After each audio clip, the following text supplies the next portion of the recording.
Hello everyone, in this video I'll discuss different types of view in Oracle SQL. So let's understand the view first. So view is a virtual table which can be created from a query. So its data is basically the result of a SQL query which is derived each time when you query against the view. So if the view is based on a single table, then it is called a simple view. And if the query of the view contains more than one table, then it is called complex view. Now we'll see how to create a view.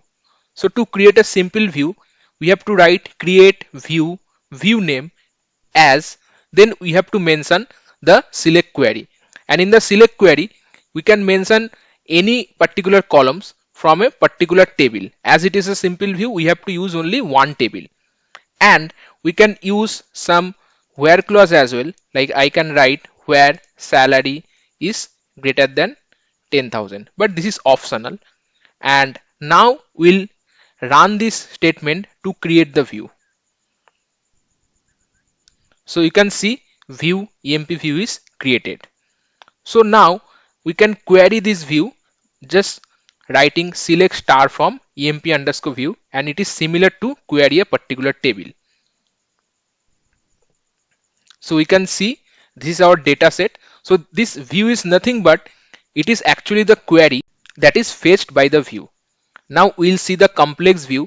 So the syntax for the complex view is same as simple view, but here we have to use more than one table. So I am using employee and department table, and I am joining these two table using department ID, and I'm using one more condition here, and I'm fetching few columns from employee and few columns from department table.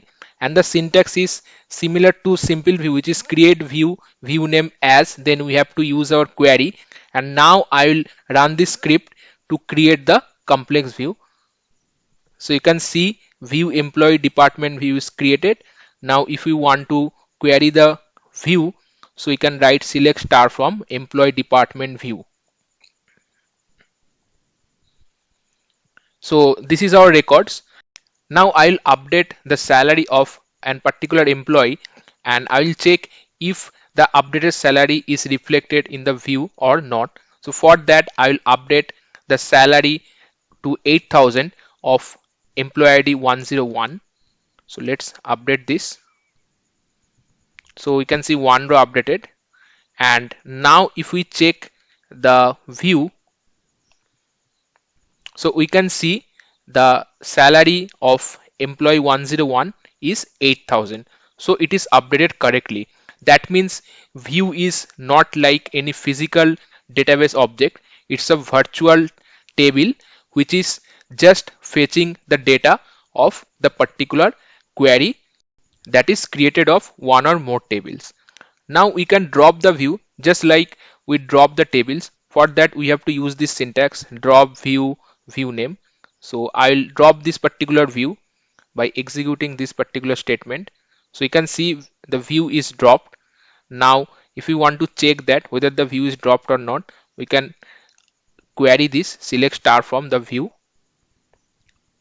So we can see that view doesn't exist. That means the view has been dropped successfully. Now we'll see some advantages of view. If you want to create a complex query that you will be used in multiple places, then you can create a view based on that query and reuse that in your code to simplify the design. Views also enable control access to specific rows and columns in the database, and it do not expose all the rows and columns for the table that is used in the view. Views offer a level of abstraction between physical tables and user queries. That means we do not need to bother about the physical structure of all the tables and the complexity of the queries. And it also provides data independence, because if the physical structure of the tables is changed, like by adding some column, then we do not need to change the view.